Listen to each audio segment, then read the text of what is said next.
Muito boa tarde a todos.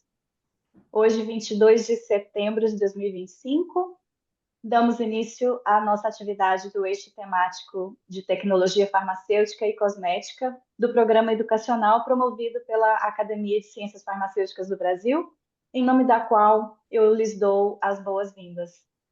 Nesse ano de 2025, as atividades educacionais estão organizadas sob 6 eixos temáticos: análises clínicas e toxicológicas, educação em ciências farmacêuticas, biodiversidade, plantas medicinais e inovação, insumos farmacêuticos, pesquisa farmacêutica toxicológica e clínica e tecnologia farmacêutica e cosmética, que é o tema da nossa atividade dessa noite. As atividades ocorrem às segundas-feiras, das 18 às 19h30, e o calendário está disponível para consulta no site cienciasfarmacêuticas.org.br e nas redes sociais da nossa academia. O Programa Educacional da Academia de Ciências Farmacêuticas do Brasil possui atividades gratuitas graças aos seus mantenedores, a EMS, Sindusfarma, Eurofarma, Iperafarma, Abafarma, Abfina, BD, FCE Farma, Hipofarma, ICF, Sincamesp, Stevanato Group e Wheaton Brasil. Eu sou Eliana Martins Lima, acadêmica titular da cadeira número 52 da academia, e serei a moderadora responsável pela atividade de hoje, que terá duração de 1h30, distribuídos da seguinte forma: 10 minutos para essa breve abertura, 50 minutos para a apresentação da conferência pela nossa convidada, e os 30 minutos finais nós vamos destinar para perguntas e comentários. Solicito aos participantes que formulem suas perguntas ou façam suas colocações no Q&A. As perguntas e colocações serão recebidas e organizadas por mim e procurarei encaixar o maior número possível dentro do tempo que tivermos disponível para as perguntas e respostas e comentários. No dia de hoje, a nossa conferência está intitulada Enzimas para a Prevenção do Envelhecimento Cutâneo e Câncer de Pele. Será ministrada pela professora doutora Carlota de Oliveira Rangel Piag. Professora Carlota é professora titular da Universidade de São Paulo, líder do Laboratório NanoBio, professora titular do Departamento de Tecnologia Bioquímico-Farmacêutica da Faculdade de Ciências Farmacêuticas da USP e professora visitante do Institute of Pharmaceutical Sciences do King's College London, de 2022 a 2027. Possui graduação em Farmácia Bioquímica pela USP, mestrado em Tecnologia Bioquímica Farmacêutica também pela USP e doutorado também em Tecnologia Bioquímica Farmacêutica, com doutorado sanduíche no Massachusetts Institute of Technology, o MIT, nos Estados Unidos. A professora Carlota possui ampla experiência em gestão de programas de pós-graduação, atuou como coordenadora do programa em Tecnologia Bioquímica Farmacêutica por 5 anos, vice-presidente da Comissão de Pós-Graduação da Faculdade de Ciências Farmacêuticas da USP, atualmente é editora-chefe do Brazilian Journal of Pharmaceutical Sciences, é membro da Control Release Society, é vice-presidente do Brazilian Local Chapter da Control Release Society e membro da Associação Brasileira de Ciências Farmacêuticas. Coordena o Laboratório de Nanobiotecnologia da Faculdade de Ciências Farmacêuticas da USP, atuando principalmente nos temas de nanobiotecnologia, nanoestruturas por autoagregação, pegylação de proteínas e purificação por sistemas de 2 fases aquosas. A professora Carlota vai comentar hoje conosco que o envelhecimento é um processo biológico natural, sendo que o dano celular ao longo dos anos corresponde à causa mais abrangente deste processo. Porém, fatores externos como radiação ultravioleta são considerados risco para o envelhecimento e o câncer de pele, principalmente por sua associação com o desenvolvimento do estresse oxidativo e danos ao DNA. Nesta palestra, vamos abordar o potencial de enzimas livres e nanoestruturadas como agentes de prevenção ao envelhecimento cutâneo e desenvolvimento de patologias associadas. É com grande satisfação que eu convido a professora Carlota a iniciar sua conferência, já agradecendo muito pelo aceite ao nosso convite e com certeza será brilhantemente apresentada hoje aqui. Espero que todos possam aproveitar, aprender bastante e depois termos um excelente momento de comentários e discussões com a professora Carlota. Carlota, com você. Muito obrigada. Inicialmente, boa noite a todas as pessoas presentes. Professora Eliana, muito obrigada pela gentil introdução e agradeço, sobretudo, à Academia de Ciências Farmacêuticas do Brasil pelo convite, pela oportunidade de estar aqui conversando um pouco, divulgando as pesquisas realizadas no meu laboratório. Eu vou compartilhar aqui a apresentação. Um segundo.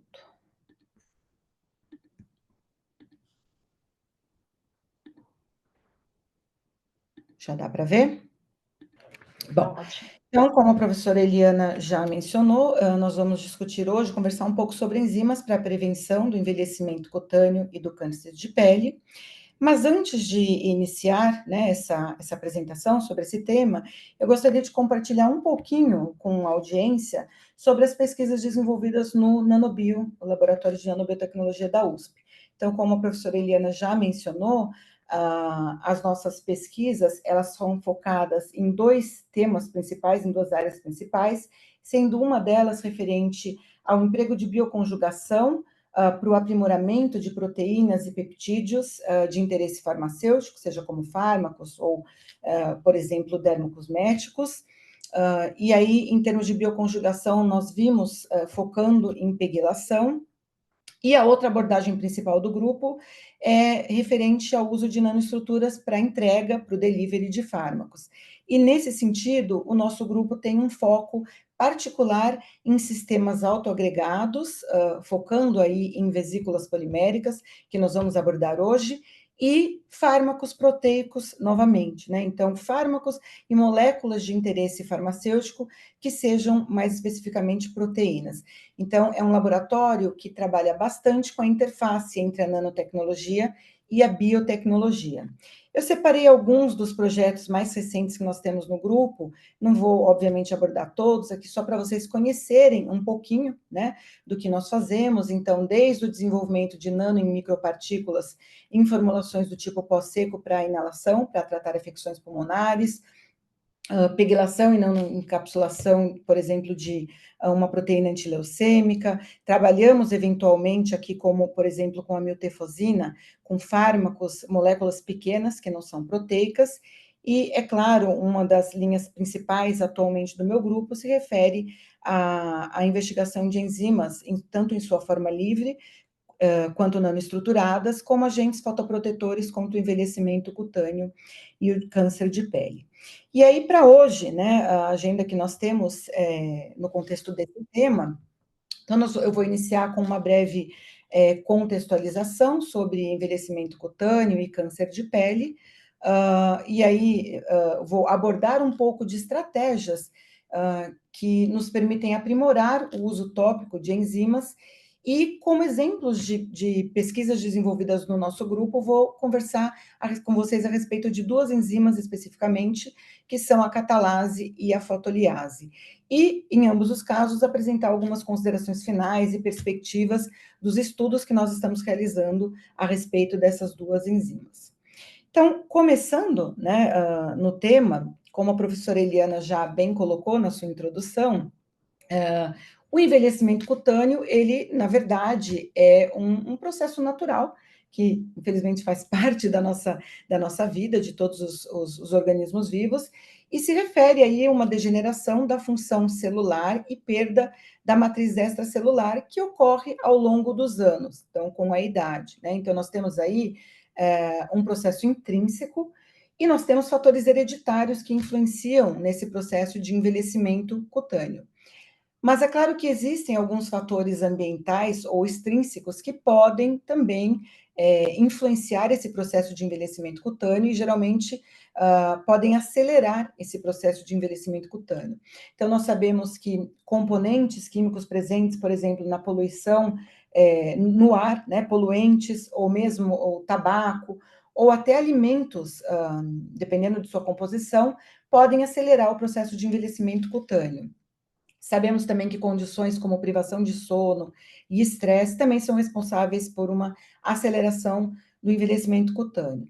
Mas talvez o fator ambiental ou extrínseco que mais nos remete a um envelhecimento cutâneo acelerado seja o efeito da radiação solar, mais especificamente dos raios ultravioleta presentes na radiação solar, na nossa pele, né? Então, nós sabemos o quanto isso contribui para o envelhecimento cutâneo.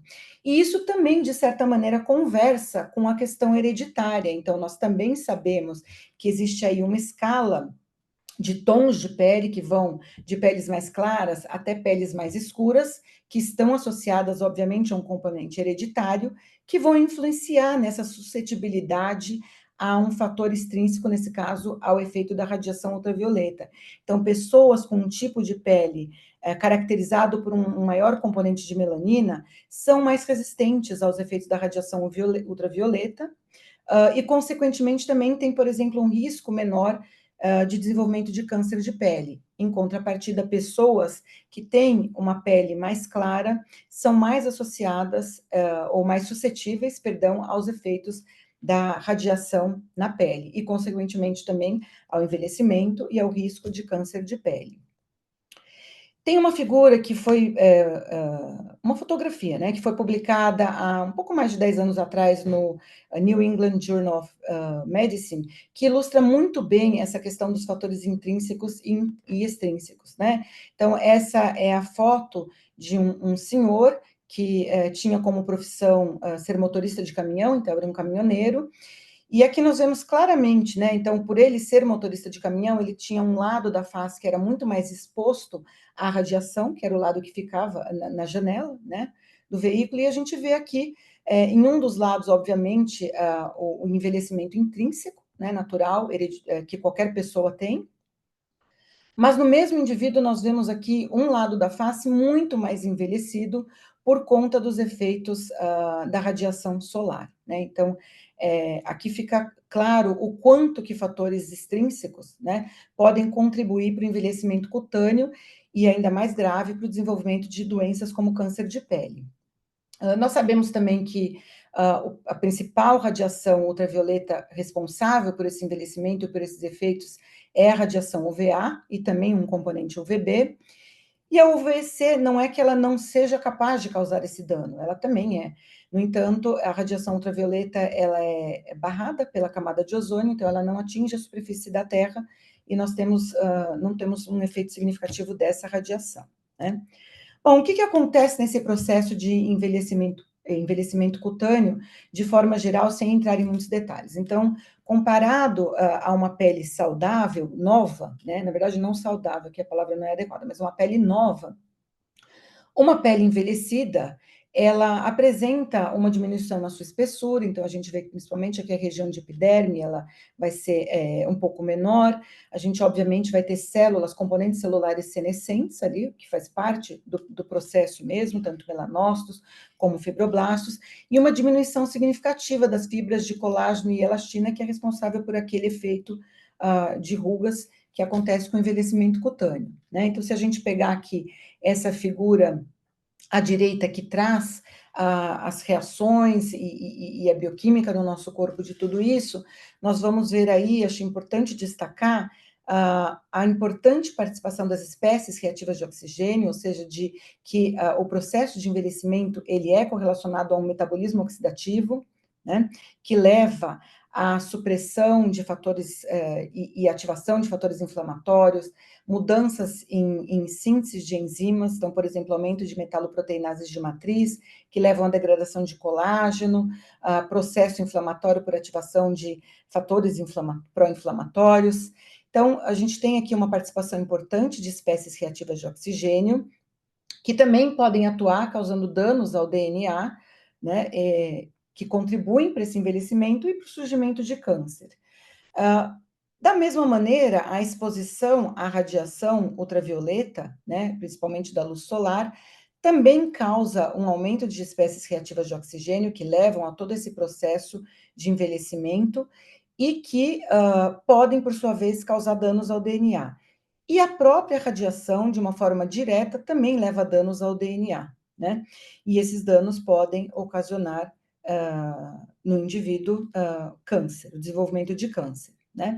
Então, falando mais especificamente do desenvolvimento de câncer de pele, então nós temos duas maneiras da radiação ultravioleta desencadear um processo tumoral na nossa pele.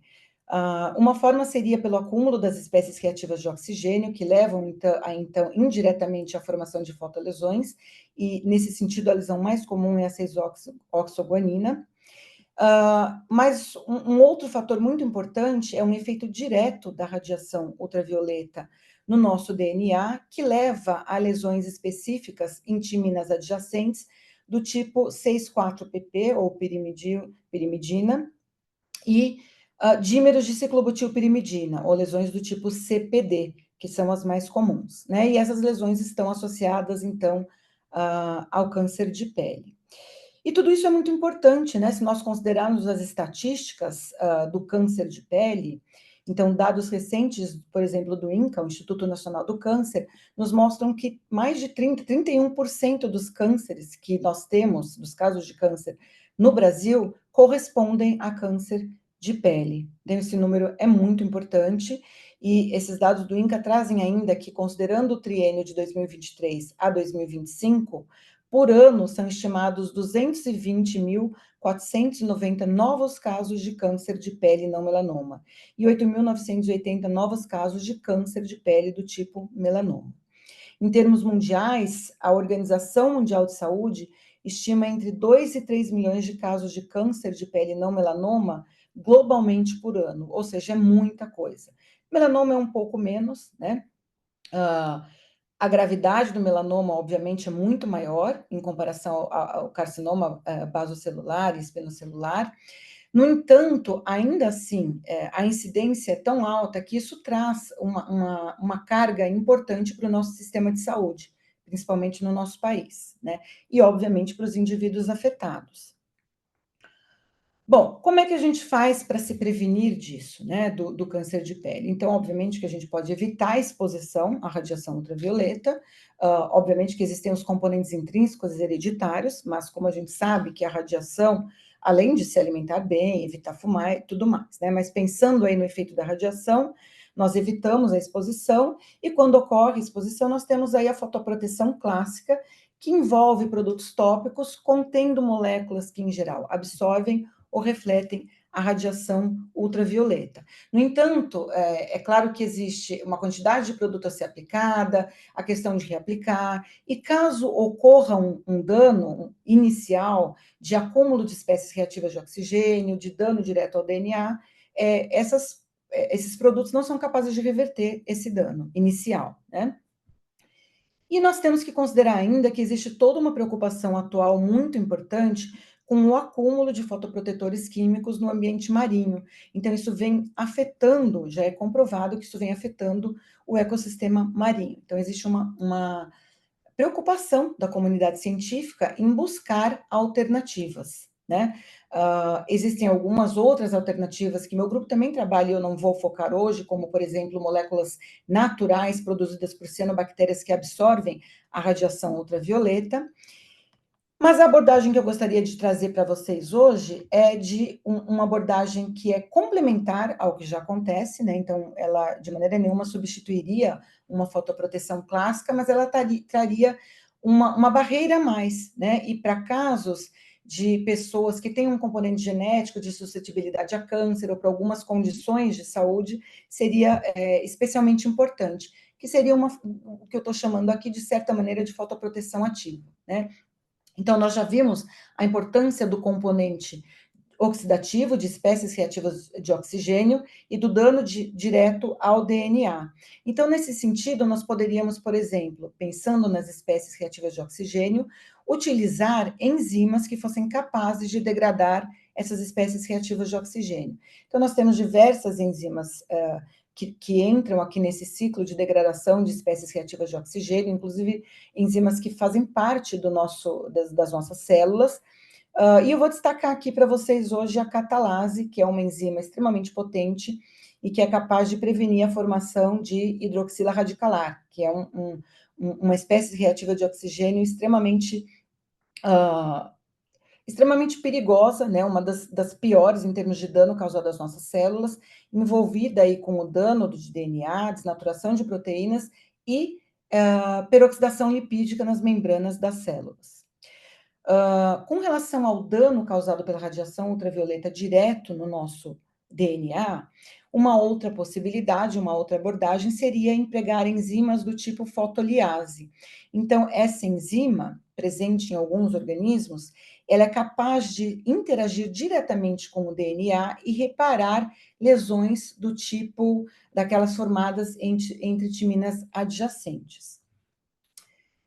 No entanto, o uso de enzimas em produtos farmacêuticos ou dermocosméticos, ele não é isento de desafios, né? Nós estamos aqui falando de moléculas que são grandes, em comparação, por exemplo, com um fotoprotetor químico que absorve ou reflete radiação, se a gente pensar em fármacos clássicos, então são estruturas que já entram aí na escala baixo nanométrica, na verdade, né? Pouquinhos nanômetros aí, mas são moléculas grandes, hidrofílicas, então que vão ter uma dificuldade de penetração na pele, e que nos trazem também um desafio de formulação e de manutenção dessas moléculas em sua forma ativa. Então, nós sabemos que proteínas, de uma maneira geral, incluindo as enzimas, são sensíveis a variações de pH, a temperaturas extremas, e aqui nós estamos falando de um produto que precisa resistir a uma certa temperatura mais alta, porque vai ser empregado em condições de exposição ao calor.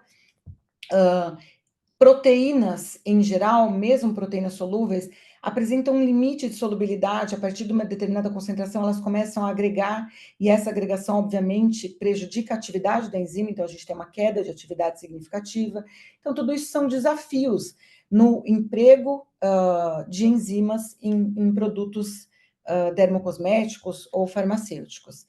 E aí, para isso, obviamente, nós temos algumas alternativas, né, de como melhorar o potencial uso dessas enzimas e que conversam aí com as linhas de pesquisa do nosso grupo. Então, obviamente, uma primeira alternativa que surge é a nanoencapsulação, ou seja, assim, empregar nanoestruturas para, de alguma maneira, promover essas enzimas e, quem sabe, favorecer a penetração delas na pele.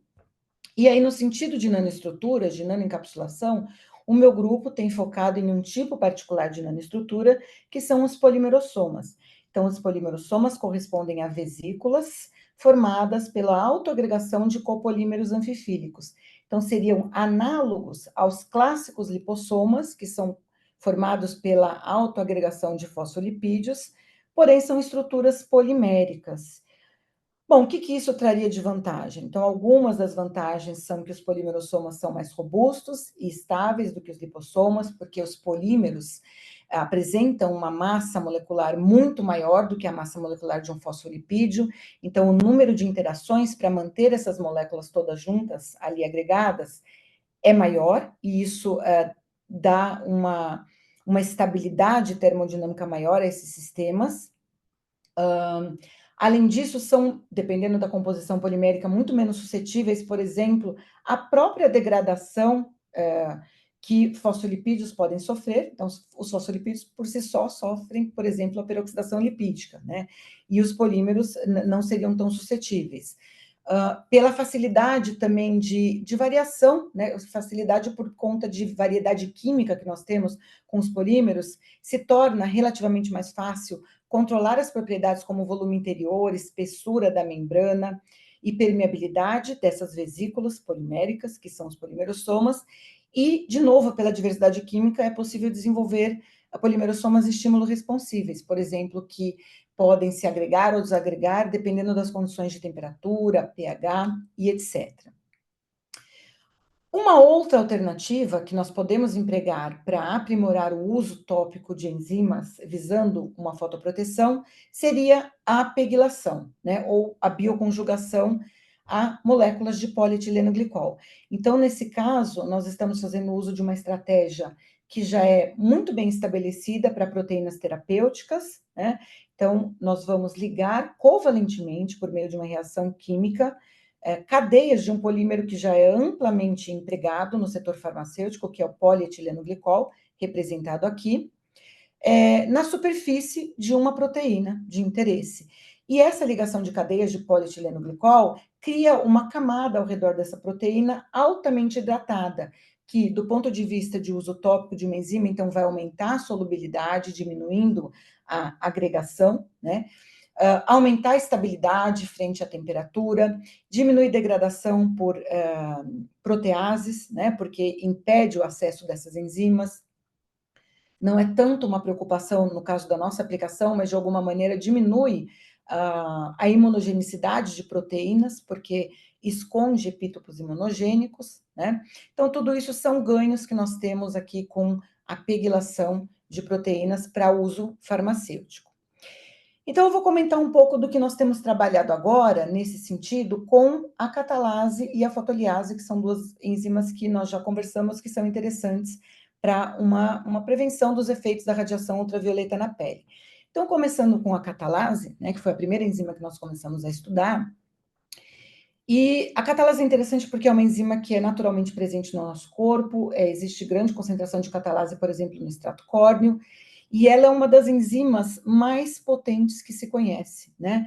Então, um dos maiores valores de turnover, quão rápido ela liga e se desliga do seu substrato, que no caso é o peróxido de hidrogênio. Então, para se ter uma ideia do potencial dessa enzima, uma molécula de catalase catalisa a decomposição de 2,8 milhões de moléculas de peróxido de hidrogênio por segundo, né? E a catalase, então, ela é responsável pela degradação do peróxido de hidrogênio, impedindo que essa molécula resulte na formação de radicais hidroxila na nossa pele, que, como eu já mencionei, e no nosso corpo, né, se for de uma outra forma administrada, que eu já mencionei que é um radical, uma espécie reativa de oxigênio extremamente agressiva que causa danos às nossas células. Bom, nós começamos, então, nanoencapsulando a catalase, estudando a catalase, inicialmente de fígado bovino por uma facilidade de aquisição, mas depois passamos a empregar de Aspergillus niger, que é mais adequada para um uso tópico, né, em produtos cosméticos ou farmacêuticos, né? Essa enzima ela é amplamente disponível em grau alimentício, nós desenvolvemos um protocolo de purificação dela para que ela pudesse ser utilizada, então, em um produto visando uma aplicação na pele. E a enzima de Aspergillus niger, ela apresenta também uma vantagem em termos de faixa de estabilidade e de atividade em termos de temperatura e pH. E nós encapsulamos essa enzima, então, em polimerossomas, ou seja, vesículas poliméricas, compostas deste copolímero anfifílico, que é o pluronic L121, ou poloxamer 401, que é composto de uma cadeia central, né, um segmento central de polióxido de propileno, e dois segmentos periféricos de polióxido de etileno, ou PEG. Né? Então, por conta desses segmentos mais hidrofílicos ou de um segmento central mais hidrofóbico, esse copolímero se autoagrega nas vesículas, e por ele ter essa estrutura tribloco, ele forma uma bicamada que é um pouco mais fluida e que permite vesículas que tenham uma capacidade de deformação maior. E alguns dados da literatura indicam que essas vesículas com um grau de deformação maior podem apresentar uma capacidade de penetrar poros. Isso foi mostrado em um sistema modelo in vitro, não realmente na pele, mas nós entendemos em um primeiro momento que talvez isso pudesse levar a uma penetração maior na pele. E aí fizemos todo um estudo inicial de planejamento fatorial e de quality by design para definir condições ótimas de preparo. Chegamos numa região aí ótima, né, de tempo de agitação, concentração de catalase. Aqui nós temos uma imagem, né, uma micrografia de microscopia de transmissão eletrônica, é um corte de uma seção transversal de um polimerossoma. Então, a gente vê que tem uma estrutura do tipo core shell, ou seja, a bicamada e um núcleo aquoso no qual a catalase fica incorporada, vesículas de aproximadamente 300 nanômetros, uma taxa de encapsulação que pode assustar num primeiro momento, 5%, ela é baixa, mas lembrando que enzimas são moléculas extremamente potentes e que aqui a gente não tem uma interação específica dessas proteínas, dessas enzimas com as vesículas. É simplesmente englobar um volume ali que contém a proteína solúvel.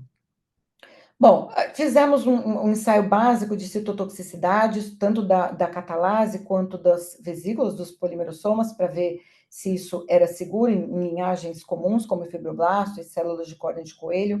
Catalase não causa nada. as vesículas, o Pluronic, até uma determinada concentração, depois começa a ter um efeito citotóxico, mas isso em células, em cultura de células em monocamada, é uma coisa esperada. Qualquer ativo que nós temos hoje no campo farmacêutico que tem uma certa, que é tensoativo, que é detergente, vai causar a mesma coisa, não era nada não esperado, era mais para conhecer quanto que a gente consegue trabalhar nesses sistemas em cultura de célula sem que o dano fosse do próprio veículo, né, do próprio polimerossoma, do polímero empregado. E aí, num segundo momento, o que nós fizemos foi aplicar a catalase na sua forma livre e a catalase encapsulada nos polimerossomas em pele de orelha de porco, que é um modelo de pele humana clássico, né? E avaliar o perfil de peroxidação lipídica. Então, lembrando que nós falamos que a exposição à radiação causa um dos danos, um dos efeitos é o aumento, né, das espécies reativas de oxigênio, que pode causar peroxidação lipídica. E aí o que nós vimos foi que a pele não exposta à radiação, ela tem uma peroxidação lipídica no extrato córneo, porque isso está exposto, né, ao ar, é normal, mas não tem peroxidação lipídica nas camadas mais profundas. Quando essa pele foi exposta à radiação, obviamente nós passamos a observar peroxidação lipídica tanto no extrato córneo quanto nas camadas mais profundas, e com a aplicação da catalase em baixas concentrações, nós vimos que houve completa supressão dessa peroxidação lipídica, ou seja, a catalase, ela cumpriu o seu efeito de eliminar espécies reativas de oxigênio. Isso sem a nanoestrutura, na verdade, né? Curiosamente, quando nós empregamos a catalase nanoencapsulada nos polimerossomas, ela foi capaz de evitar o processo de peroxidação lipídica completamente nas camadas mais profundas. No entanto, isso não aconteceu no extrato córneo. Nós observamos peroxidação lipídica no extrato córneo. Obviamente que esse não é um resultado, né, assim, que traz um potencial dessa vesícula nesse caso. No entanto, nos acendeu uma luz de que, de alguma maneira, essa vesícula está promovendo a penetração da catalase, né, e a concentração nas camadas mais profundas da pele. Ou penetrando junto e entregando, ou fazendo com que a catalase penetre mais e se localize nessa região. E aí nós decidimos confirmar isso e encapsulamos, então, uma molécula grande e fluorescente, que foi o fiticdextran, que tem mais ou menos 5 kilodaltons. Não é uma molécula terapêutica, mas foi somente para acompanhar a fluorescência nessa amostra de pele, de novo, pele de orelha de porco. E avaliamos, então, por microscopia de fluorescência confocal. Então, aqui a gente tem as imagens para o fiticdextran, que é uma molécula grande hidrofílica, isoladamente, e encapsulado nos polimerossomas. E, através da análise dessa imagem, né, da intensidade de fluorescência, nós temos aqui claramente que quando essa molécula ela está livre em solução, ela fica concentrada majoritariamente no extrato córneo, ou seja, ela não consegue penetrar nessa pele. No entanto, quando ela está nanoencapsulada, nós temos um aumento significativo da concentração dessa molécula, o fiticdextran, nas camadas mais profundas da pele, mostrando, então, que essas nanoestruturas, de alguma maneira, promovem a penetração de moléculas grandes e hidrofílicas na pele, né? No entanto, assim, não resolve para nós, né? A gente ou usa a catalase livre, ou isso não vai resolver, porque a gente precisa evitar peroxidação lipídica e ação de espécies reativas de oxigênio no extrato córneo, né? Existem, inclusive, alguns tipos de câncer que a origem é nessa região da pele. No entanto, a catalase livre, nós sabemos que vai ter o desafio em termos de formulação, de tempo de vida dela na formulação, e por essa razão nós decidimos investigar a pegylação da catalase, né? Então, nesse caso, como eu mencionei com vocês, nós fazemos a ligação covalente de cadeias de polietileno glicol. Aqui nós fizemos essa ligação na região N-terminal da proteína, e como ela é tetramérica, nós ligamos 4 cadeias de PEG nessa proteína, visando, nesse caso, o contrário, que ela concentrasse mais na superfície da pele, na região do extrato córneo, e não conseguisse tanto penetrar, e que talvez isso já fosse suficiente para prevenir o estresse oxidativo nessa pele.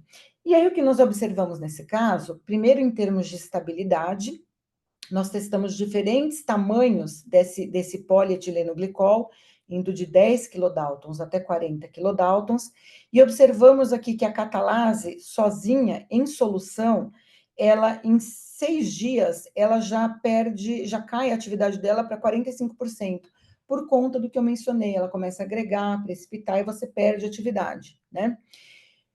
Por outro lado, a catalase pegilada, especificamente com o PEG de 20 kilodaltons, ela até 27 dias, ela preservou por volta de 80% da sua atividade, então demonstrando o potencial da pegilação para esse aumento de solubilidade, para estabilidade de proteínas de uso farmacêutico. E quando nós aplicamos, então, essa catalase pegilada nas amostras de pele, nós observamos que ela sim foi capaz de prevenir completamente a peroxidação lipídica, ou seja, o efeito das espécies reativas de oxigênio no extrato córneo, e de certa maneira, até certa extensão, também diminuiu aqui nas camadas mais profundas, né? Então, isso nos demonstra um potencial dessa enzima pegilada para uso tópico. Então, no sentido da catalase, a gente vê que ela já era esperado, é uma molécula que a gente tem no nosso corpo, ela previne o estresse oxidativo na pele, pode prevenir, consequentemente, envelhecimento e até desenvolvimento de câncer de pele. Entendemos que a pegilação seria uma estratégia melhor para o uso tópico da catalase. E agora, no momento, nós estamos concluindo ensaios in vitro em pele de porco com a catalase de Aspergillus niger, e eu trabalho em colaboração com uma colega que é bióloga molecular, que ela está desenvolvendo uma cepa recombinante de Pichia pastores, que é uma levedura, para expressar a catalase humana. Então, a nossa ideia agora é investigar o uso de uma catalase humana. Então, quando nós utilizamos proteínas como moléculas para uma aplicação farmacêutica, quanto mais próximas elas são da nossa, melhor, menos potencial imunogênico nós temos. Com a observação de que os polimerossomas promovem uma penetração, nós também entendemos que era mais importante entender isso, né? Então, nós estamos investigando agora os polimerossomas. Primeiro, nós estamos encapsulando uma BSA, uma proteína modelo marcada, porque a gente, no primeiro momento, usou um polímero de 5 kilodaltons fluorescente, e quando nós falamos de proteína, a gente está falando aí de coisas maiores, de 60, 200 kilodaltons, então a gente está estudando agora uma proteína fluorescente para ver a penetração na pele, e estamos estudando também o próprio polímero que compõe as vesículas, marcado com uma molécula fluorescente, para entender se a vesícula penetra ou se ela somente promove a permeação ou penetração cutânea das proteínas que estão nanoencapsuladas. E também, devido aos desafios em termos de rendimento de vesículas que são formadas com os plurônicos, existem algumas questões de formulação, nós estamos investigando alguns polimerossomas de composição mista, agregando outro copolímero nessas formulações. Bom, a outra enzima que eu mencionei para vocês, que é muito interessante para, de uma maneira mais ativa, prevenir os danos da radiação ultravioleta na nossa pele, é a fotoliase. E essa enzima, ao contrário da catalase, nós humanos não temos essa enzima, né? Ela não é presente nos humanos, nós temos outros mecanismos de reparo do DNA, porém esses mecanismos não são tão efetivos para os danos do tipo ciclobutanoprimidina, que são os danos mais comuns quando nós somos expostos à radiação ultravioleta. Então, formulações contendo a fotoliase poderiam trazer um benefício nesse sentido, de trazer uma maior possibilidade desse reparo. E, na verdade, já existe, então, essa enzima ela é presente em bactérias, em fungos, plantas e alguns animais, né? E, na verdade, já existe alguns produtos no mercado que alegam ser à base de fotoliase. Na verdade, o que eles contêm são extratos de plâncton nanoencapsulados em lipossomas, né? E esse extrato de plâncton, então, seria a fonte de fotoliase. E aí, por exemplo, o que acontece é que sempre que você quer comprovar se isso funciona ou não funciona, fica ali no limite, né? E uma das razões pode ser essa, que a gente está com um extrato de plâncton, que você não tem enzima isolada, isso não é tão padronizado, então fica difícil compreender o potencial real dessa enzima. Então, ao contrário da catalase, que a gente tem fontes comerciais, quando eu iniciei os trabalhos com essa enzima, você não encontra, né? E você pode até encomendar alguém para produzir isso de maneira recombinante, mas é um preço proibitivo. E aí, de novo, com a minha colega, a professora Gisele Monteiro, aqui da Faculdade de Farmácia da USP, ela produziu, então, uma cepa de Escherichia coli que expressa a fotoliase de termos termófilos, que nós entendemos ser uma fonte boa, porque é um extremófilo, é um micro-organismo que tem resistência a temperaturas mais altas, e talvez isso nos trouxesse uma vantagem evolutiva dessa enzima de aguentar temperaturas mais altas. Então, nós tivemos que fazer todo um estudo inicial de bioprocesso com essa enzima, né? E aqui, não vou me ater em detalhes, mas a gente observa que isso é uma curva de crescimento da Escherichia coli, e quando nós induzimos essa cepa para produzir a fotoliase, a concentração de proteínas extraídas dessa bactéria aumenta muito, e isso é porque ela está superexpressando a fotoliase. Quando nós olhamos isso num gel de eletroforese, também fica bem clara que essa banda gorda que corresponde à fotoliase, então ela é produzida em grande quantidade, e nós conseguimos, por afinidade, purificar. Então, aqui a gente tem o extrato de proteínas do cultivo da bactéria, e aqui após a purificação, mostrando que nós conseguimos purificar e obter essa proteína com altíssimo grau de pureza. Óbvio que quando nós produzimos uma proteína de forma recombinante, nós precisamos também confirmar a atividade dela, né? Mas antes de confirmar, ou paralelamente, nós também fizemos um estudo de escalonamento, bem inicial, né, preliminar. Então trabalhamos com um reator com um volume de cultivo de 1 litro, mas conseguimos ampliar em mais de 20% o rendimento em termos de a concentração de enzima pura que nós obtivemos. É claro que para um uso comercial, quando a gente fala de, né, produção, a gente está pensando em gramas, nós ainda estamos trabalhando em outras condições para aprimorar, mas nós temos aí condições de produzir essa enzima em grande quantidade, né?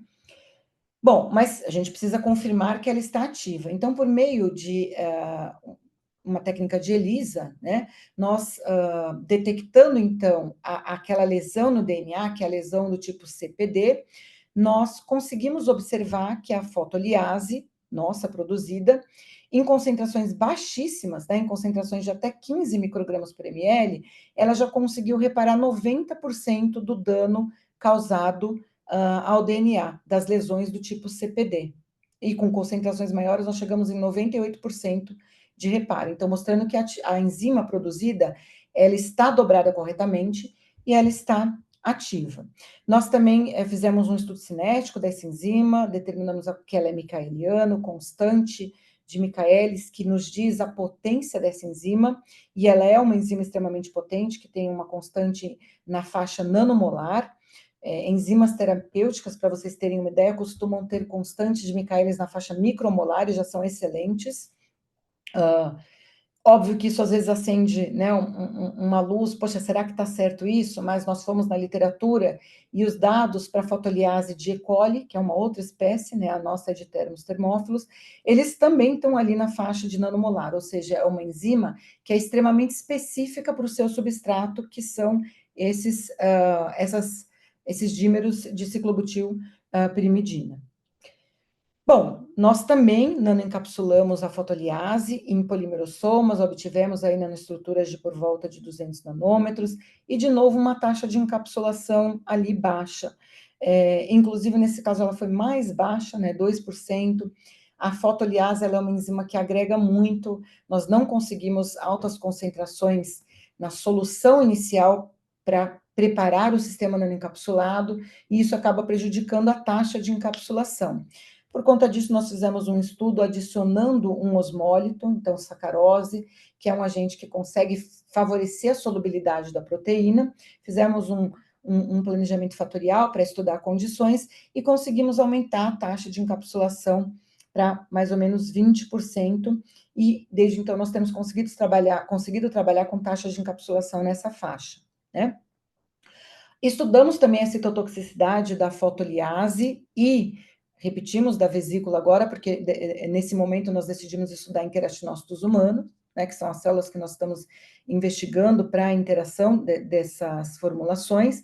E, ao contrário da catalase, a fotoliase, em concentrações mais altas, ela causou uma redução da viabilidade celular, isso nos indica a concentração máxima que nós podemos testar ali no ensaio celular.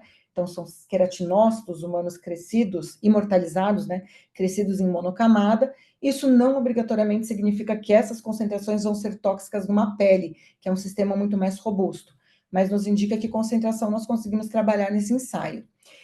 E vimos a mesma coisa que nós tínhamos visto, por exemplo, em fibroblastos para os polimerossomas, e nós também acabamos, por motivo de comparação, esse é um trabalho que está em fase final de avaliação, nós também nanoencapsulamos a fotoliase em lipossomas e em nanocápsulas poliméricas, né, para comparar.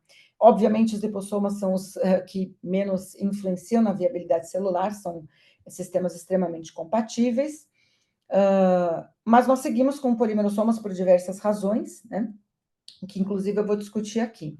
Então, aí nós passamos a tentar entender se a fotoliase, em contato com esses queratinócitos expostos à radiação, ela teria alguma alteração na viabilidade dessas células. E aí testamos diversos níveis de radiação, né? Então, aqui do maior para o menor, óbvio que os níveis maiores danificaram completamente os queratinócitos, mas nos níveis menores de radiação, nós observamos que, de alguma maneira, a fotoliase, ela favoreceu a viabilidade celular, né? E aí decidimos, então, entender se isso aconteceria quando a fotoliase estivesse encapsulada em lipossomas e em polimerossomas, né? E vimos também a mesma coisa aqui para concentrações crescentes de enzima, né? Então, aqui nós estamos falando em concentração de fotoliase, nanoencapsulada em lipossomas e em polimerossomas. Então, pegando aqui lipossomas primeiro, a gente vê um aumento da viabilidade celular quando ela está nanoencapsulada. Para as concentrações mais baixas, esse efeito é ainda mais pronunciado quando a enzima está nanoencapsulada em polimerossomas, né? Infelizmente, nós não vimos isso para concentração mais alta, mas aqui o que acontece é que nós já começamos a ter um efeito tóxico da própria vesícula. Então, lembra que mostrei que a vesícula, o próprio componente que forma os polimerossomas, ele tem uma certa citotoxicidade. Então, a gente não conseguiu ver o efeito da enzima por conta da toxicidade do sistema.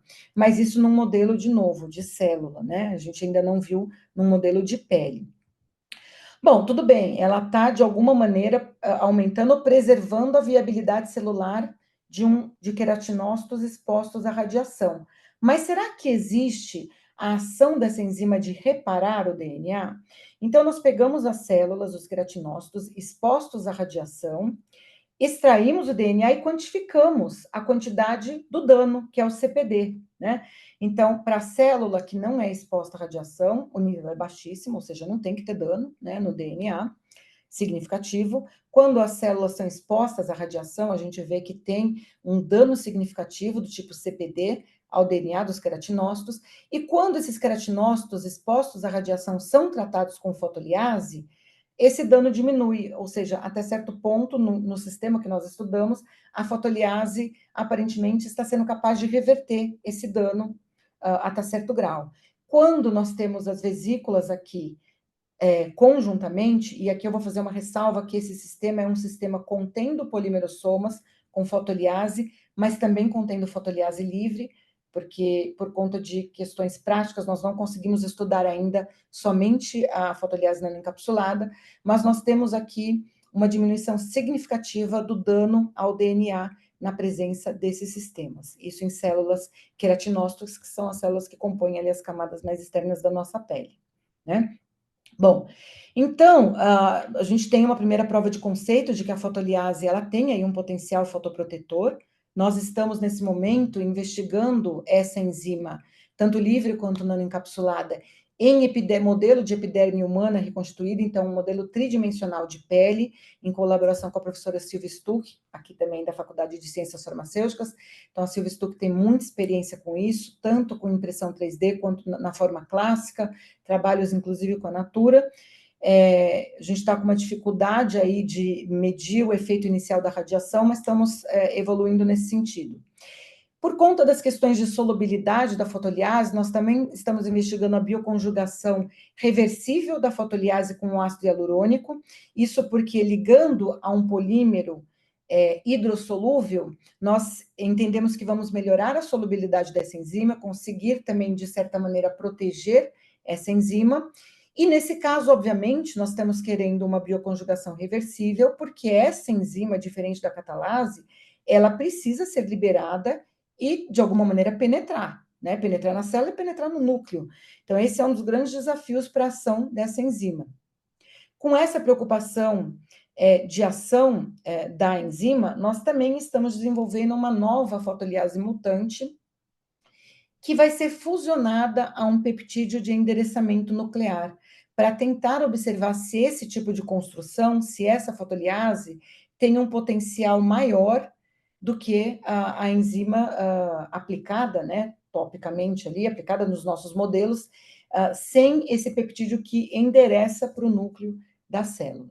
Então, são essas os nossos encaminhamentos aí em termos de pesquisa com a fotoliase. E aí, ressaltando também aqui que o ácido hialurônico, a hora que ele se desligar, né, que a gente tiver a clivagem do ácido hialurônico ligado à fotoliase, nós temos todas as vantagens de ter ácido hialurônico na pele, que é uma molécula altamente hidratante, é um polímero natural que faz parte, né, da nossa constituição de pele também, e que vem sendo muito empregado em produtos tópicos por conta do seu potencial principalmente de hidratação, né? Bom, então acho que eu termino por aqui, para a gente ficar com tempo para as perguntas. Eu gostaria de agradecer a todos e todas pela atenção. Deixo aqui uma foto da última, da constituição mais atual do meu grupo, está faltando somente um integrante aqui. Deixo aqui os membros e nomes de alguns ex-alunos ou pós-docs que passaram pelo meu grupo, que foram muito importantes nos dados que foram apresentados hoje. Deixo também a rede social aqui do nosso grupo, para vocês conhecerem e, se quiserem, né, nos seguirem. E eu não poderia deixar de fazer menção à BioBreyer e à Berry Biotech. Então, a BioBreyer é uma startup da qual eu faço parte, que nasceu em 2017, mais ou menos. É uma startup de biotecnologia, mas que tem essa interface, né, da minha parte, com a consultoria nessa parte, com nanotecnologia e aprimoramento de moléculas biológicas. Então, nós temos, por exemplo, aquela proteína antileucêmica, asparaginase, nós temos uma mutante muito mais potente do que o fármaco que se tem no mercado hoje, peguilada de uma maneira inovadora, que nós já estamos aí com um projeto FAPESP, que é numa última etapa de PIP-Invest. Nós já fizemos diversos estudos em animais que comprovam o potencial dela, mas nós já estamos com tudo pronto para fazer os pré-clínicos oficiais dessa asparaginase, né? E tentando fazer, então, a transposição dessa molécula. Nós também desenvolvemos, no contexto da BioBreyer, um ácido hialurônico de uma cepa de levedura, que é uma levedura que é produzida em NB1, sendo que a maioria, acho que mundialmente, o ácido hialurônico ele é produzido ou extraído de crista de galo, mas isso já é uma coisa antiga, mas ele é produzido por um micro-organismo que tem uma certa toxicidade, tem que ser em laboratório NB2, e o nosso não, são condições muito mais amenas, é produzido com altíssimo grau de pureza, é um ácido hialurônico de alta massa molar, e disso surgiu a Berry Biotech, que é uma marca, e que já está, se vocês entrarem lá e quiserem conhecer, já está comercializando esse ácido hialurônico, e também catalase, que entra aí como um insumo, os dois entram como insumo, tá, pessoal? Para setor farmacêutico, farmácias de manipulação, e a BioBreyer, eu diria aqui, né, eu sei que a gente tem um público bem diverso, que é uma empresa que ela tem condição de produzir insumos biotecnológicos em escala mediana para atender o setor, né? Esses insumos, eles são necessários em quantidades baixas, então, por exemplo, a fotoliase é uma proteína extremamente promissora para produtos dermocosméticos e que a BioBreyer seria uma empresa capaz de produzir com altíssima qualidade e fornecer para o mercado interessado. Então, mais uma vez eu agradeço, fico à disposição para responder qualquer dúvida e retorno a palavra à professora Eliana. Muito obrigada. Eu vou tirar a presença. E agradeço às agências de fomento, perdão. Excelente, Carlota. Muito obrigada pela sua exposição. Acho que foi possível para... Nós estamos aqui com quase 140 pessoas nos assistindo, e gostaria, então, de solicitar que quem quiser fazer algum comentário, fazer uma pergunta para a professora Carlota, coloque aqui na caixinha de Q&A, né, de Questions and Answers, aqui embaixo, logo do lado direito da imagem. Pode escrever lá suas perguntas, que eu vou fazer o possível para ir colocando as questões de vocês para a professora Carlota. Mas excelente exposição, acho que foi um tema... esse nosso eixo temático foca em tecnologia farmacêutica e cosmética, e na maior parte das vezes nós temos tido convidados com foco na área farmacêutica, então foi muito bom que você tenha nos trazido um foco mais diverso, voltado para a aplicação cosmética, e uma aplicação com um toque biotecnológico bem carregado. Não é um produto cosmético convencional, não é uma forma mais, vamos dizer assim, já tradicional de se abordar essas questões de envelhecimento cutâneo. Então, acredito que tenha sido de muito interesse, deve ter despertado interesse em muitas pessoas que estão aqui nos assistindo. Muito, muito bom mesmo, Carlota. Vamos ver aqui o que o pessoal está colocando aqui nas questões. Acho que, bom, temos muitas questões aqui estão aparecendo cada vez mais, né? Alguns só te dando os parabéns, outros aqui, acho que... Bom, vamos começar um pouquinho aqui a nossa conversa. Acho que enquanto as pessoas vão colocando mais perguntas, eu vou te fazer algumas também aqui que foi me chamando a atenção, e achei realmente muito interessante a abordagem, a sua linha, e o uso das vesículas de polímeros, né, os polimerossomos.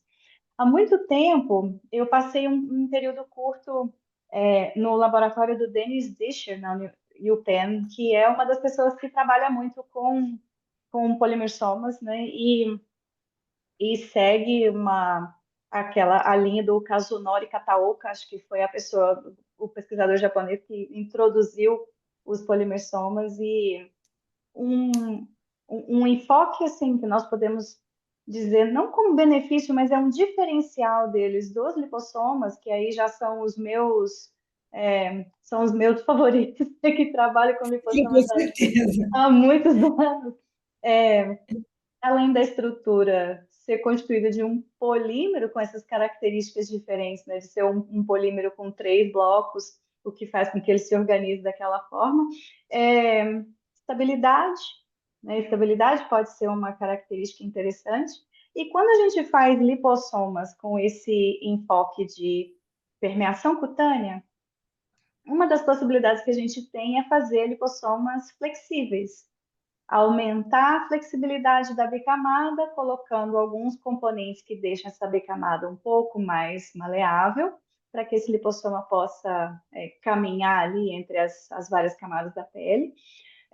Isso pode ser feito usando algumas outras substâncias de caráter anfifílico, ou mesmo trabalhando um pouquinho com alguns solventes que ainda possam permanecer ali na composição da membrana, deixando ele um pouquinho mais flexível. Você tem uma ideia da comparação desse nível de flexibilidade dessas estruturas da vesícula de polímero com um lipossoma convencional e um lipossoma flexível? Como é que a gente poderia comparar as propriedades deles de flexibilidade, pensando nessa invasão ali das estruturas da pele? Excelente, Eliana. Na verdade, assim, sendo bem honesta, esse lipossoma que nós preparamos, né, uma aluna minha preparou no primeiro momento, ele não leva em consideração nenhuma estratégia de flexibilidade para o lipossoma, né? Então, realmente, assim, acho que é TPPC clássico, não tem nada a gente não tem nem incorporação assim, de uma parcela de fosfolipídios com insaturações, não tem nenhuma estratégia para torná-lo mais flexível. Então, talvez fosse justo repetir uma comparação, focando num fosfolipídio, numa composição de lipossomal ali, que resultasse em uma vesícula com uma maior capacidade de deformação, uma maior flexibilidade, né? De qualquer maneira, assim, também polimerossomas, assim, vale a mesma coisa, depende da composição. Então, os compostos por esse plurônico especificamente, por ter essa bicamada mais maleável, também teriam alegadamente essa flexibilidade, mas dependendo, por exemplo, cheguei a preparar no meu laboratório polimerossomas puros de pele, de PEG policaprolactona, e aquilo difícil até de liberar. E agora a gente está trabalhando composições mistas, né? Uhum. Agora, eu acho que para uma aplicação tópica, para um produto que precisa resistir condições mais extremas, eu acho que os polimerossomos são muito interessantes. E eu concordo com Uhum. você que assim, eles não substituem os lipossomas em todos os casos, né? Então, Claro, algumas claro. Uhum. situações, os lipossomas são, assim, incompatibilidade não tem como competir com eles, né? Uhum. E Uhum. nanopartículas lipídicas. Você está falando ali de fosfolipídios, que são componentes, obviamente que a gente tem os sintéticos, mas de certa maneira são componentes naturais, né? Mas para essa aplicação especificamente, a questão do ganho em estabilidade, e não só a estabilidade da nanoestrutura em si, mas estabilidade química, né, de Claro. formulação, Uhum. eu acho que vale a pena. Mesmo que, assim, nós façamos ensaios e com lipossomas que tenham uma composição diferente, que consigam se deformar com mais facilidade, nós conseguimos provar que, de repente, eles fazem uma entrega da mesma maneira, o que é possível, Uhum. é bem Uhum. possível. Uhum. Mas você nunca chegou a medir a fluidez dessas vesículas, né? Não, Não. não. A gente Não tem chegou. a técnica para fazer isso aqui. Depois a Sim, gente eu pode conversei testar. inclusive com o Sebastião a esse respeito, no último congresso, que eu gostaria de fazer com Aham. ele, retomar essa conversa Ah, com ele. muito bom. Acho que pode te dar mais Mais informações para fazer mais essas subsídios, comparações. exato. Claro. Até eu Uhum. conversei com ele nesse sentido, que eu gostaria de testar esse polimerossoma puro de plurônico e esses mistos que nós estamos Uhum. preparando, porque já tem aí um componente que tem diferente, né? Um É polímero mais cristalino. muito bacana. Bom, vamos pegar aqui algumas perguntas. Acho que a primeira pergunta da Raquel você já respondeu. Ela perguntou a composição dos polimerossomas. Não são lipídios, são polímeros, Raquel. A Fabiana pergunta sobre a permanência do polimerossoma no estrato córneo. Se existe uma interação de adesividade, se aumentaria o tempo de residência, por exemplo, de um produto fotoprotetor. Tá. No estado o quê? Desculpa, eu só não entendi. No estado? No estrato córneo, tempo Ah, de no estado córneo. permanência. Tá. Ela está pensando em tempo. Eu acho que a pergunta dela tem a ver com o tempo de residência de Sim. um produto aplicado na superfície da Aham. pele. Sim. Então, Fabiana, nós não estudamos isso ainda, mas agora, né, eu tenho um colega lá do Kings, ele acabou de sintetizar para nós o plurônico fluorescente, e eu acho que agora, com o plurônico dessa maneira, a gente consegue estudar, entendeu? Se ele permanece lá, quanto tempo. Então, esse é um passo que vai vir agora, estou aguardando, né? A gente recebe uma aluna agora, essa semana, e depois mais um outro que vem em dupla titulação, eles devem trazer esse polímero para cá, nós vamos investigar. Porque isso é Ah, uma colocação muito importante, né? Porque, assim, sendo bem honesta, nós estamos cientes que plurônicos, eles têm aí uma capacidade de serem promotores de permeação. Então, a gente uhum, não sabe até que ponto esse efeito, o que também não seria mal, né? O importante é colocar para dentro, no caso da fotoliase. Mas se uhum. eles estão somente promovendo a permeação da proteína, ou se eles estão, se as vesículas estão penetrando, né? Que é isso que a gente quer entender. Muito bom, principalmente porque você está trabalhando com moléculas grandes, né? Do Exatamente. ponto de vista de penetração, você tem a Desafio dificuldade, o desafio de colocar uma molécula grande. Você não está falando de uma pequena molécula, né? E daí vem, mais uma vez, a vantagem de a gente usar essas estratégias todas que, combinadas, podem nos dar resultados muito mais satisfatórios e muito superiores a usar uma estratégia isolada. É com muito certeza. bacana. A Raquel está perguntando, mas eu acho que a Raquel talvez não tenha entendido a sua colocação. Ela pergunta aqui sobre não entendeu a fusão da fotoliase com o peptídeo de endereçamento. Acho que a sua Ah, ideia é tá. colocar o peptídeo de endereçamento do lado de fora da vesícula e não na proteína, é isso? Não, é na proteína. É na proteína? É Ah, na tá. proteína. Então, por exemplo, a gente tem um outro projeto que eu mencionei no comecinho, em que nós vamos funcionalizar o polímero, e aí é um polímero que forma micela esse, com Uhum. um trecho, um peptídeo que direciona para macrófago. Então, isso é uma coisa que a gente vai fazer, por exemplo, para encapsular a miltefosina para tratar a leishmaniose. Nesse caso, é um peptídeo de endereçamento nuclear, né? Então, ele endereça a proteína para o núcleo. Então, ele tem que estar com a proteína o tempo todo. Então, essa é uma estratégia que, na verdade, ela é mais de biologia molecular. Então, a gente fez uma construção, encomendou um gene que nós vamos expressar novamente a fotoliase, né, numa cepa de coli, e ela já vai vir ali, na sua expressão fusionada com esse peptídeo. Então, ele vem ligado à proteína. Então, é como se fosse uma nova fotoliase, por isso que eu falei, é uma nova fotoliase, que ela Uhum. tem a sua estrutura tridimensional, que é responsável pela interação com o DNA e ação catalítica, mas ela tem ali, se não me engano, no N-terminal, junto um outro trechinho peptídico que direciona ela para o núcleo da célula.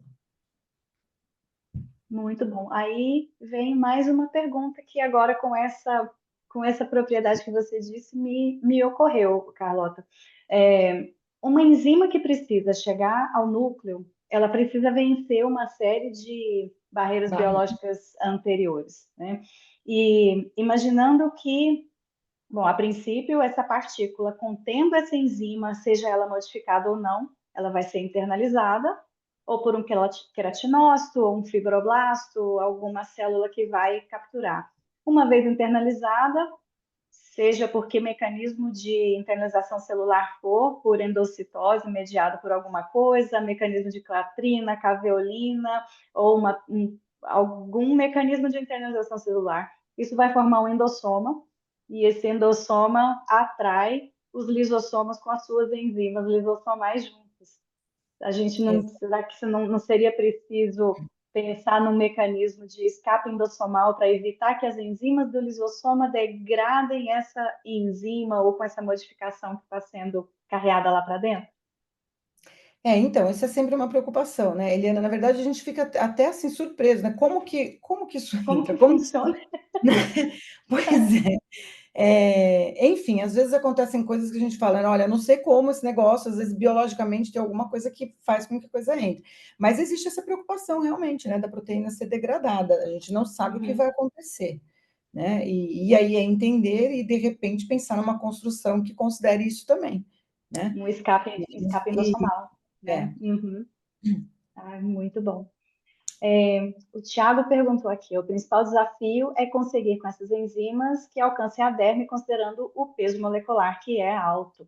Ele pergunta se você fez algum teste de permeação com pele humana, como o efeito fisiológico da catalase é eliminado para você identificar e quantificar o efeito da sua formulação, e como as formulações foram esterilizadas nos ensaios de citotoxicidade. Tá, são várias perguntas, né? Então, a primeira, Uhum, assim, é, como nós estamos pensando tanto para a fotoliase quanto para a catalase, por várias questões, em um produto que não tenha o entendimento de que é um produto farmacêutico, né?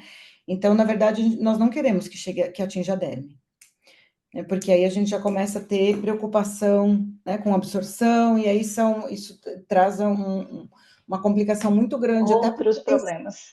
outros problemas, e aí até para o potencial para transferência disso realmente para um produto de mercado. Então, nós não queremos, né?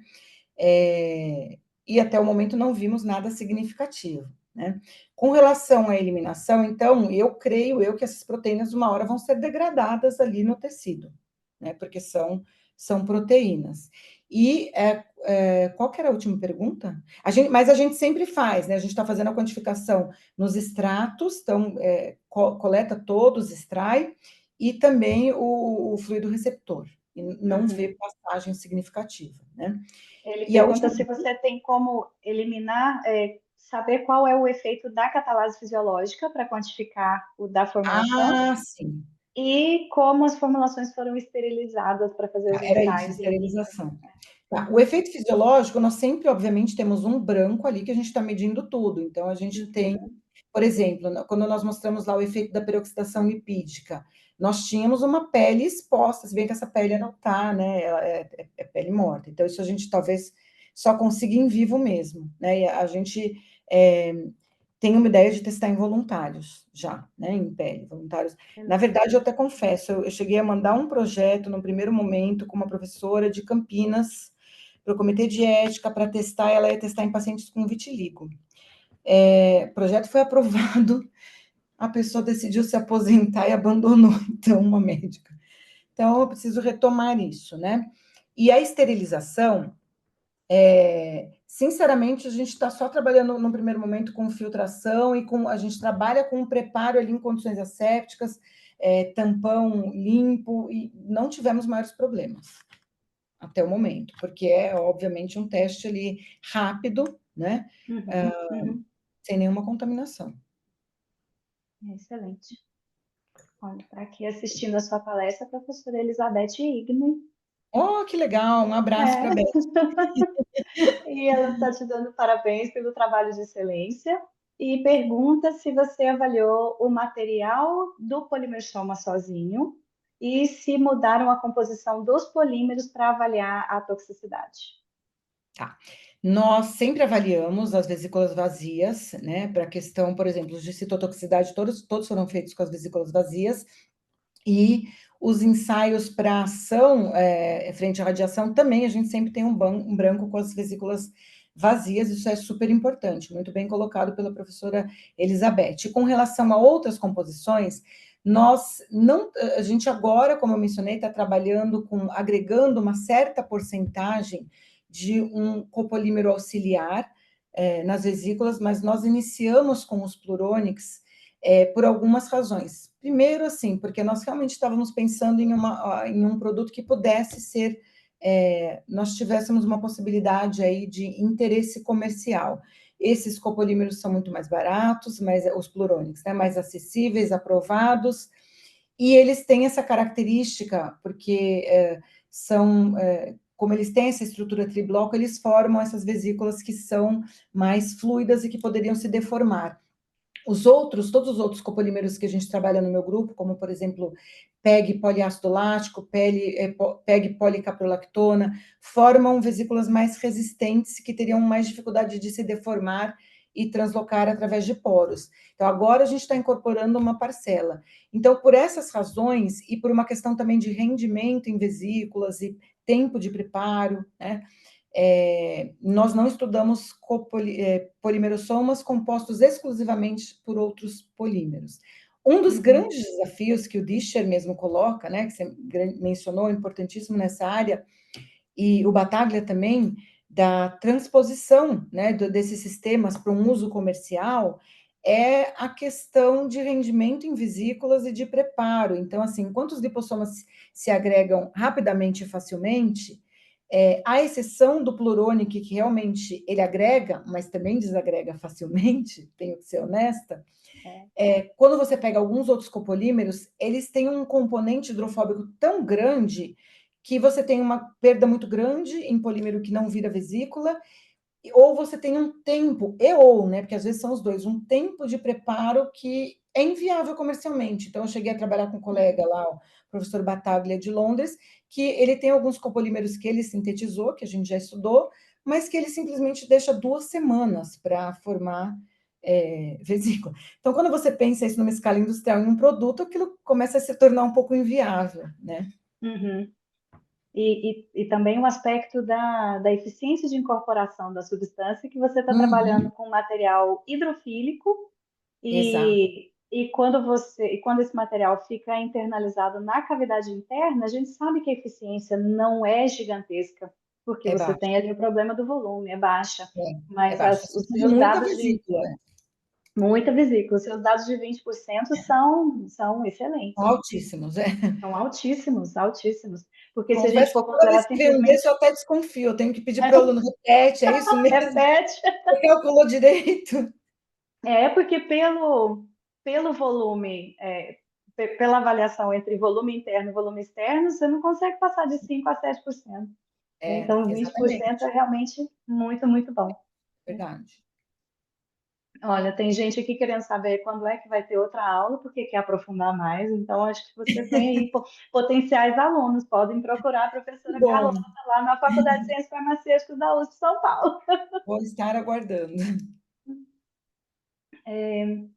Olha que pergunta interessante aqui. O Gilberto pergunta se em regiões mais frias a aplicação desse tipo de formulação poderia sofrer alguma alteração. Talvez a Esse pergunta dele não seja tão, ele não tenha pensado tão profundamente, mas temperatura tem tudo a ver com a flexibilidade, com a organização desses sistemas, né? Não, a pergunta do Gilberto, eu não sei quanto que ele conhece, se é por esse conhecimento, mas ela é excelente. Porque Uhum, os plurônicos, particularmente, para quem conhece essa classe de polímeros, são polímeros termossensíveis. Então, a porção que nós denominamos hidrofóbica deles, que é a parte do polióxido de propileno, ela não é tão hidrofóbica assim.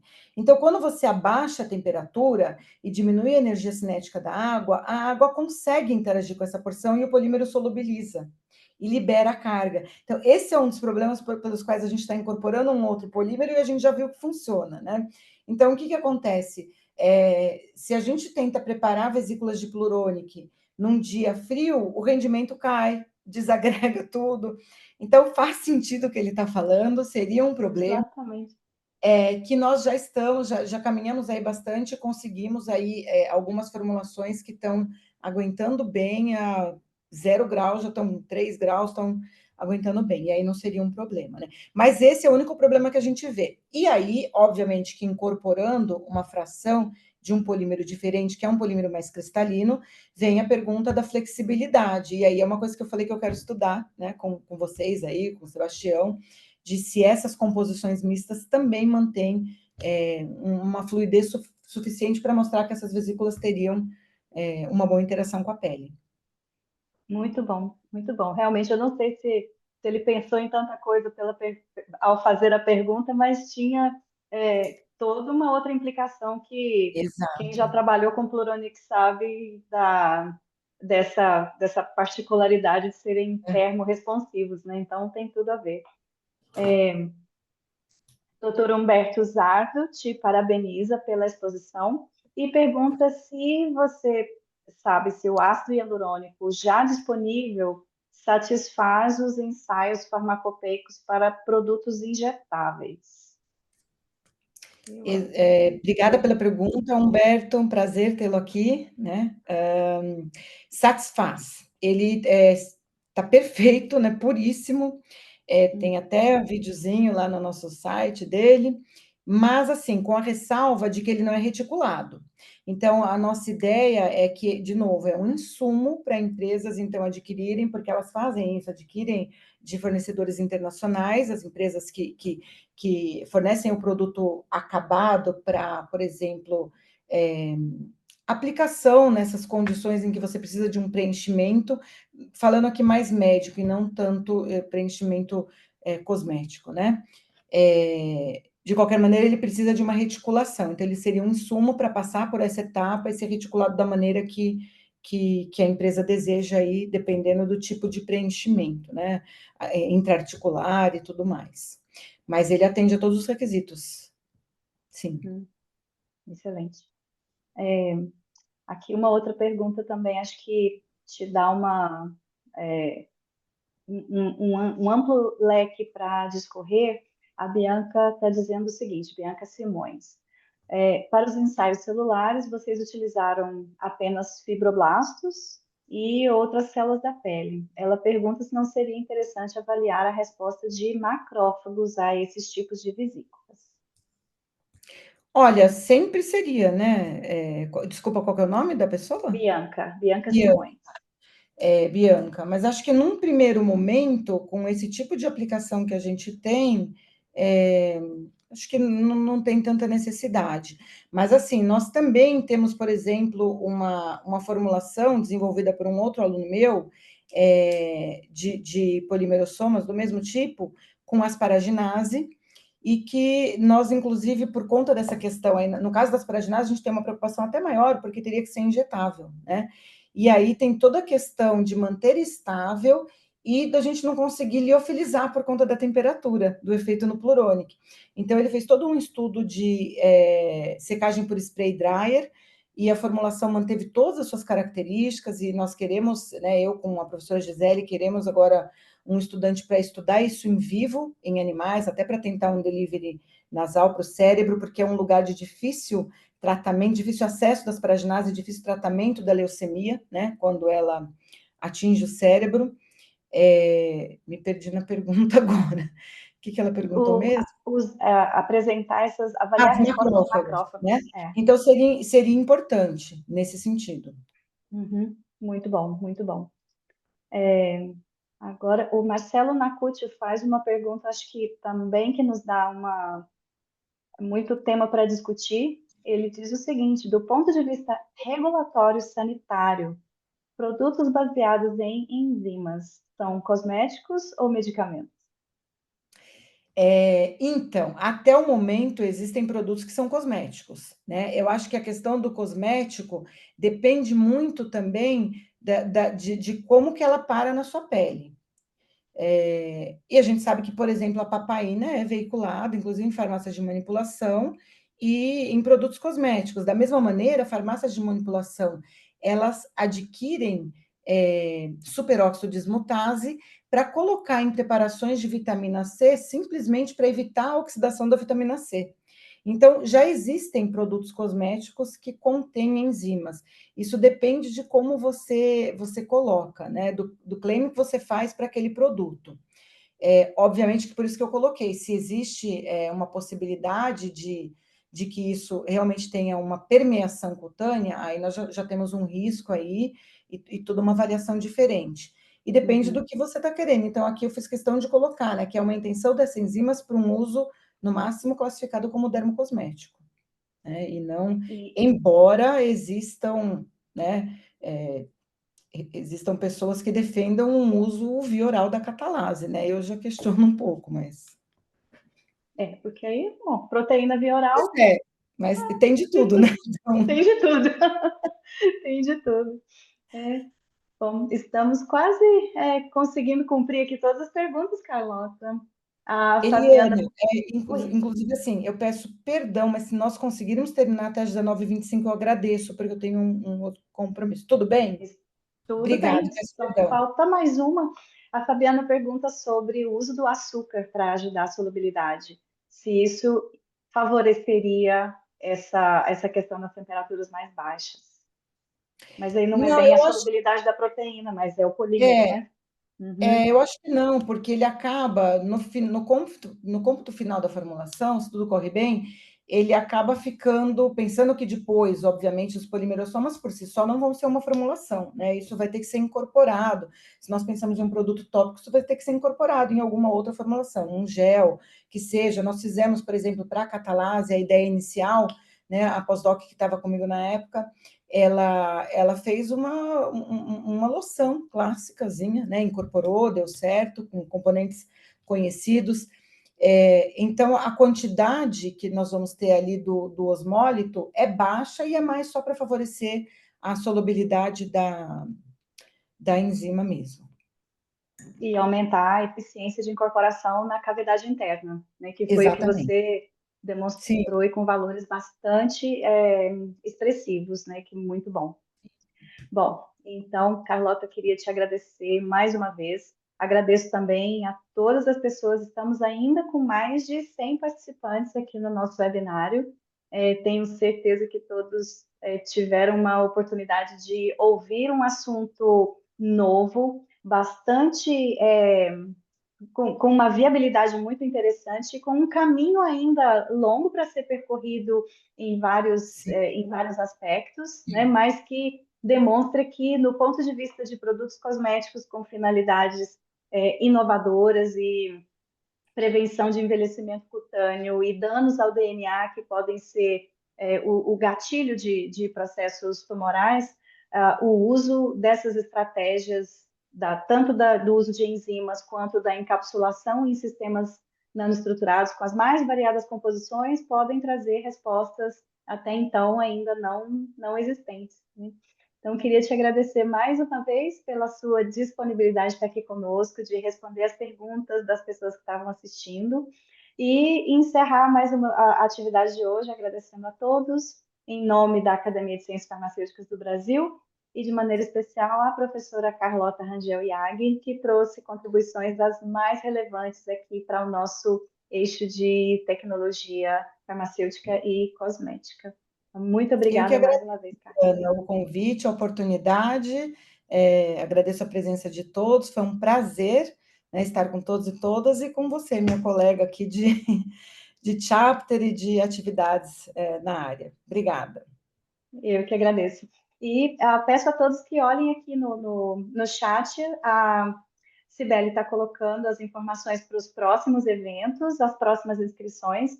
Na próxima segunda-feira, nós teremos conferência sobre o desenvolvimento da vacina brasileira SM14 contra a esquistossomose, apresentado por Miriam Tendler, coordenadora desse projeto de desenvolvimento da vacina antiomítica contra a esquistossomose, da Fundação Oswaldo Cruz. E o link de informações está sendo compartilhado aí no chat aqui do nosso webinar.